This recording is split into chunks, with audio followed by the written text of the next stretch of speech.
Dobrý deň. Tu je tým ESVC, vítame vás pri sledovaní videoprehľadu, v ktorom zdieľame najdôležitejšie udalosti v histórii vývoja strunovej dopravy a spoločnosti ESVC za uplynulé týždne.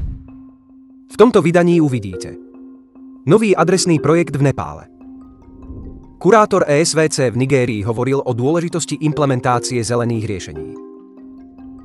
Príhovor Anatolia Junického k účastníkom a partnerom SkyWelt Community. Nestrácajme čas a hneď prejdime k prvej udalosti. Strunová doprava oficiálne dorazila do Nepálu. Dubajská spoločnosť Discovery DMCC, ktorá zastupuje záujmy skupiny spoločností UEST, oficiálne podpísala zmluvu o začatí projektovania a výstavby dopravnej linky pre cestujúcich v meste Biratnagar v provincii Koši v Nepále.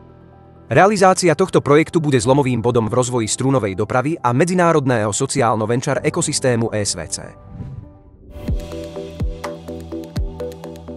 John Bossier, kurátor ESVC v Nigérii, hovoril o tom, čo ho inšpiruje, ako buduje obchodné procesy a ako vidí budúcnosť. V rozhovore John navrhuje spoločne podporovať zelené technológie.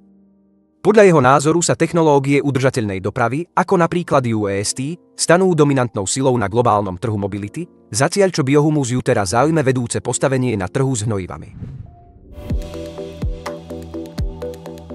16. apríla sa konala prvá spoločná medzinárodná konferencia, ktorá spojila tri partnerské spoločnosti naraz. Realizácia tohto projektu bude zlomovým bodom v rozvoji strunovej dopravy a medzinárodného sociálno-venture ekosystém SkyWelt Community, strojárskú spoločnosť UEST a holdingovú spoločnosť Global Transport Investment Incorporated. Zástupcovia troch spoločností sa stretli v priamom prenose, aby sa podelili o novinky, ako aj o plány rozvoja a otvorené príležitosti pre partnerov. Príhovor si pripravil aj Anatolij Eduardovič Junický. Vo svojom vystúpení poukázal na osobitný význam strunovej dopravy a poďakoval investorom a partnerom za ich nadšenie, snahu o nové výšiny a vieru v technológiu.